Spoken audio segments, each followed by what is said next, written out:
বিসমিল্লাহির রহমানির রহিম। প্রিয় শিক্ষার্থীবৃন্দ, তোমাদেরকে শুভেচ্ছা অভিনন্দন জানিয়ে আজকের অনলাইন ক্লাস শুরু করছি। আমি মোহাম্মদ আরমান হোসেন, প্রভাষক রসায়ন, রংপুর সিটি কলেজ, রংপুর।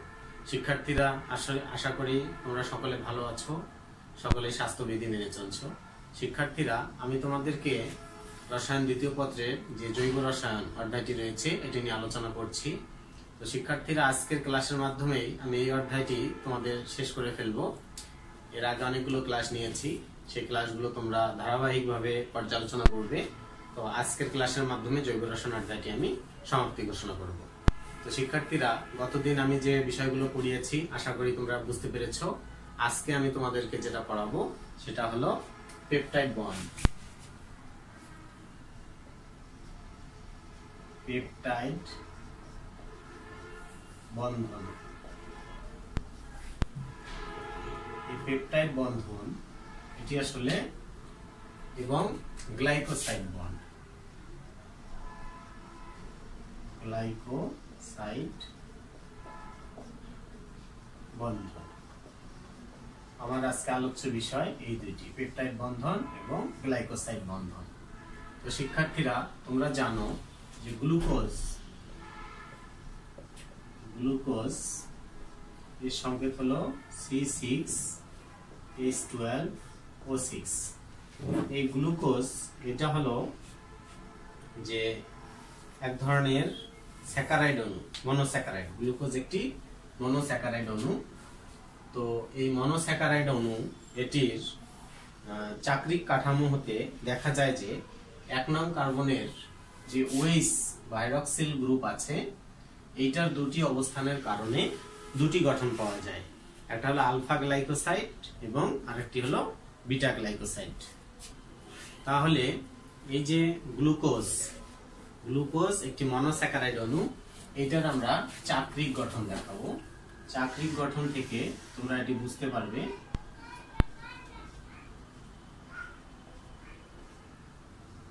এটি খেয়াল করো, আমি কিভাবে লিখছি তোমাদেরকেও সেভাবে এটি লিখতে হবে। এখানে যে কার্বন রয়েছে, এই কার্বনের এখানে হবে H, এখানে হবে OH। এটি হলো 1 নম্বর কার্বন, এটি 2 নম্বর কার্বন। 2 নম্বর কার্বনের হাইড্রক্সিল গ্রুপ নিচে, এটা উপরে। 3 নম্বর কার্বনের এটা H নিচে, এটা OH উপরে। OH এখানে H, এটিতে নিচে রয়েছে H। তো এই গঠনটি দেখো, এখানে 1 2, এটা 3, এটা 4, এটা 5, এটা 6 নম্বর কার্বন। এই গ্লুকোজের যে মনোমারটি রয়েছে, এই মনোমারের 1 নম্বর কার্বনের যে ওএইচটি রয়েছে, এটি যদি নিচে থাকে তাহলে এইটা হলো আলফা ডি গ্লুকোজ। এটির নাম হলো আলফা ডি গ্লুকোজ। এই গঠনটিকে আমরা বলবো আলফা ডি গ্লুকোজ। অনুরূপভাবে আমি আরেকটি গঠন লিখব, সেটি দেখো।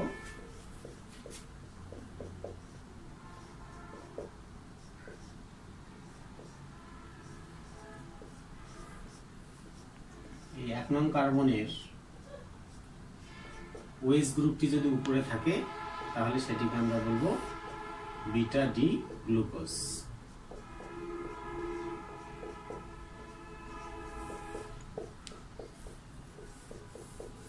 এটি বিটা ডি গ্লুকোজ।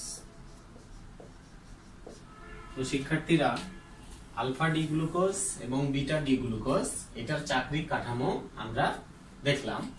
এই চাক্রিক কাঠামো থেকে 2 অণু আলফা ডি গ্লুকোজ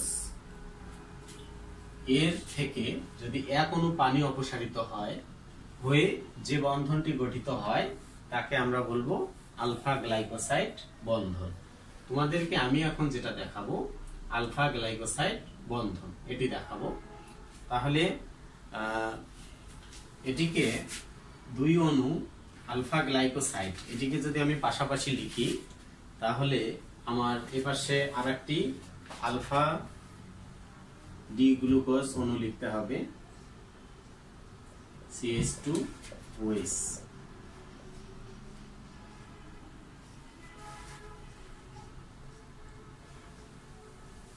পূর্বে যেভাবে লিখেছি অনুরূপভাবে লিখবো। এটি এখানে দেখো, এটা থাকবে ওএইচ, নিচে থাকবে উপরে হাইড্রোজেন, এটিতে হাইড্রোজেন। তাহলে এখানকার 1 নম্বর কার্বনের OH এবং অপর অণুর 4 নম্বর কার্বনের H, এই দুটি মিলে এখনো পানি অপসারিত হবে। এখনো দেখো, এই জায়গায় একটু কারেকশন করব, সেটা হলো এই অণু থেকে OH এবং এইটার H, এই দুইটা মিলে এখনো পানি অপসারিত হবে। পানি যদি অপসারিত হয়ে যায় তাহলে এখানে একটি বন্ধনের সৃষ্টি হবে, সেই বন্ধনটি হলো গ্লাইকোসাইড বন্ধন।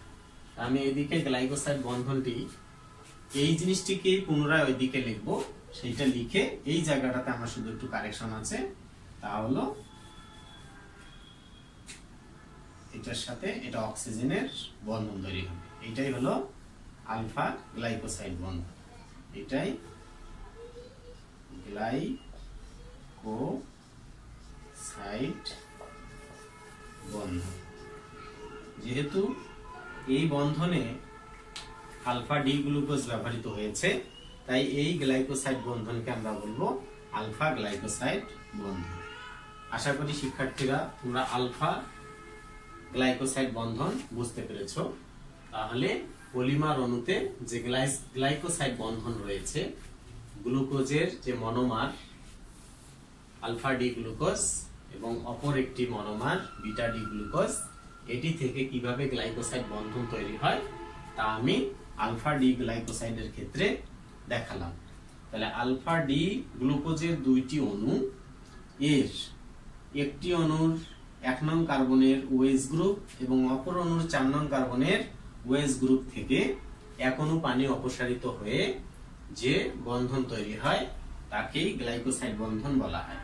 যেহেতু আলফা ডি গ্লুকোজের ক্ষেত্রে এই বন্ধনটি গঠিত হয়েছে, তাই এই বন্ধনকে আমরা বলবো আলফা গ্লাইকোসাইড বন্ধন।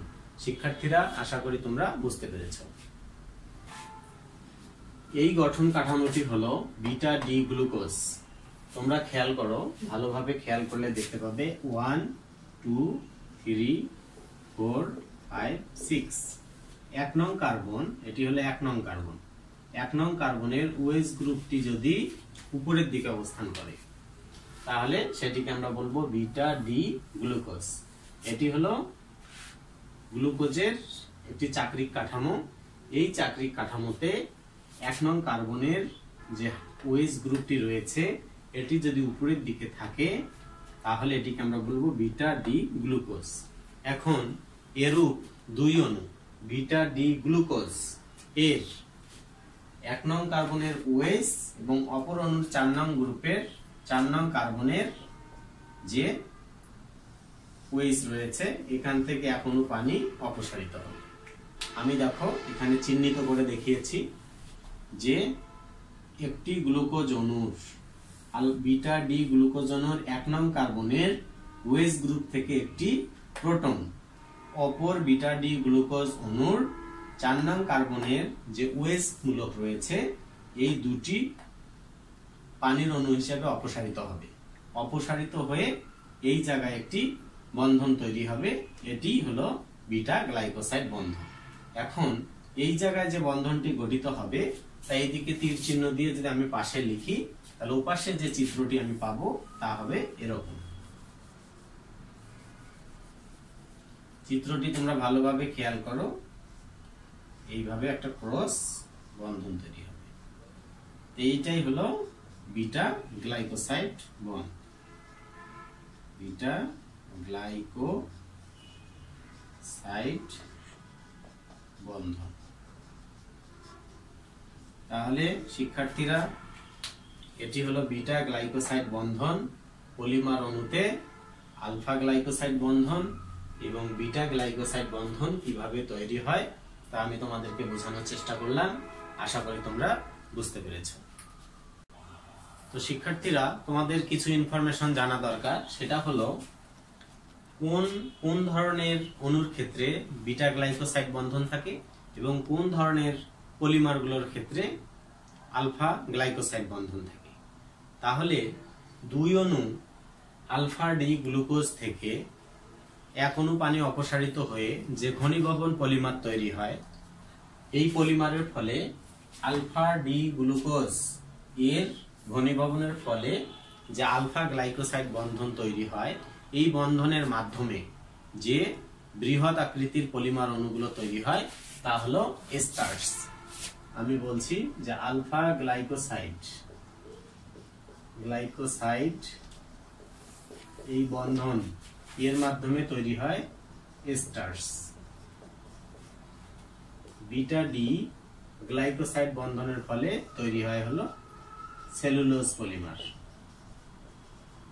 উভয় ক্ষেত্রেই কার্যকারিতা একই, যে দুই অণু বিটা ডি গ্লুকোজ এর 1 নং এবং 4 নং কার্বনের যে OH গ্রুপ রয়েছে, এটি থেকে এক অণু পানি অপসারিত হয়ে যে ঘনীভবন পলিমার তৈরি হয়, তার মাধ্যমে সেলুলোজ অণু গঠিত হয়। এই সেলুলোজ অণুতে মনোমারের সংখ্যা 300 থেকে 3000 পর্যন্ত সংযুক্ত হতে পারে, হয়ে সেলুলোজ অণু গঠিত হয়।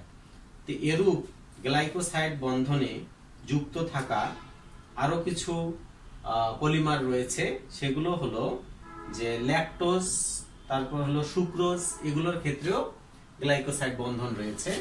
এই এস্টার্স এবং সেলুলোজ এই দুটির মধ্যে যে মেইন মূল গঠনগত যে পার্থক্যগুলো, সেগুলো হলো যে এস্টার্স অণু এটি সরল প্রকৃতির হয়ে থাকে। আমরা এস্টার্স খাই, হজম করে ফেলি, কিন্তু সেলুলোজ খেয়ে হজম করতে পারি না, এরকম একটি প্রশ্ন আসে।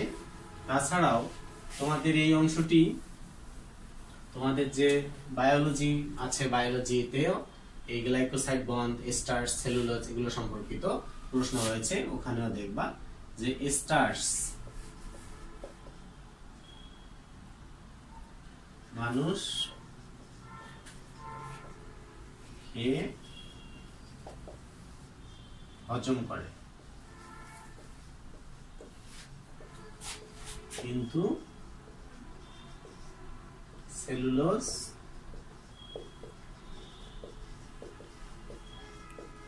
হজম করতে পারে না, ব্যাখ্যা করো। এরূপ একটি প্রশ্ন রয়েছে। এই প্রশ্নটির উত্তর এরকম যে এস্টার্স এটা আসলে এক ধরনের সরল পলিমার। এটিকে হজম করার জন্য আমাদের পাকস্থলীতে যে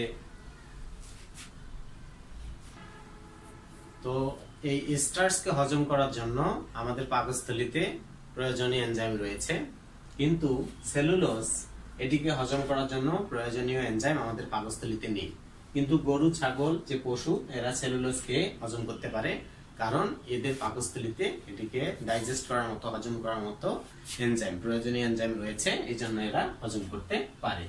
তো শিক্ষার্থীরা, এটি ছিল গ্লাইকোসাইড বন্ধন, আলফা গ্লাইকোসাইড, বিটা গ্লাইকোসাইড বন্ধন, এস্টার্স পলিমার এবং সেলুলোজ পলিমার, এগুলো সম্পর্কিত আলোচনা।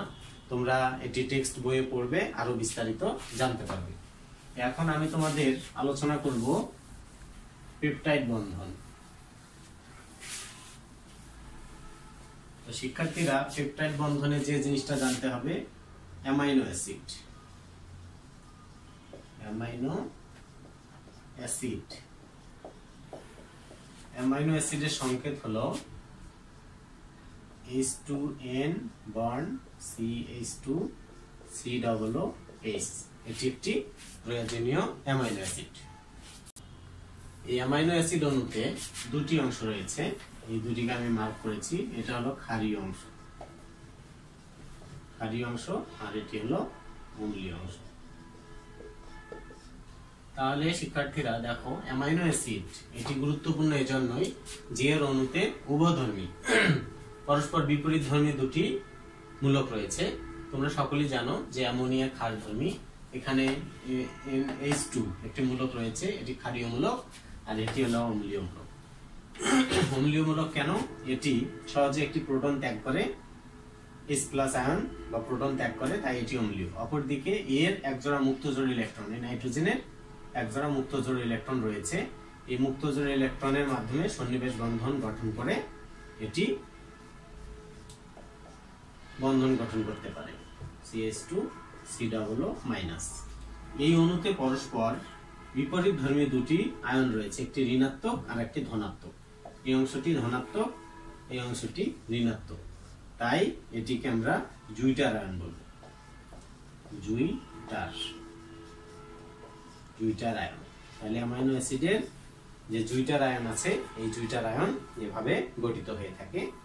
তো জুইটার আয়ন বা এটাকে গ্রিক বুইটার আয়ন থেকে এই কথাটি এসেছে।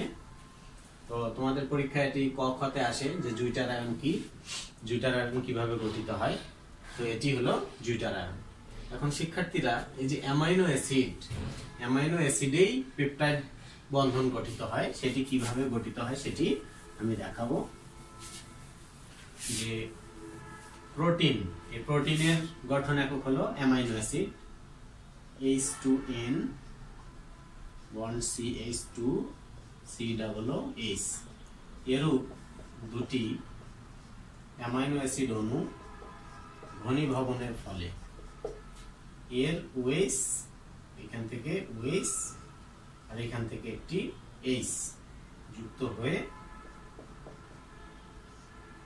ঘনীভবনের মধ্যে পানি অপসারিত হয়, হয়ে পেপটাইড বন্ধন গঠিত হয়। যেমন NH bond CH2 bond CONH bond CH2 COOH। তো শিক্ষার্থীরা, এটি হলো পেপটাইড বন্ড,